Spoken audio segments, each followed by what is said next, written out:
Assalomu alaykum. Mana bugun Telegramni kesh xotirasini tozalashni o'rgataman. Telegram kirgandan keyin mana sozlamalar bo'limi bor. Xuddi shuni bosamiz. Undan keyin ma'lumot va xotira bo'limi bor. Buni bosamiz. Undan keyin xotiradan foydalanish bo'limini bosamiz.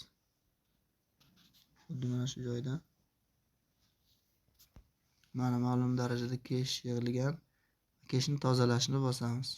Ko'k rangda.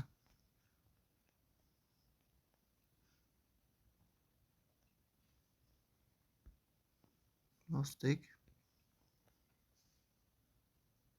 Mana kesh tozalandi.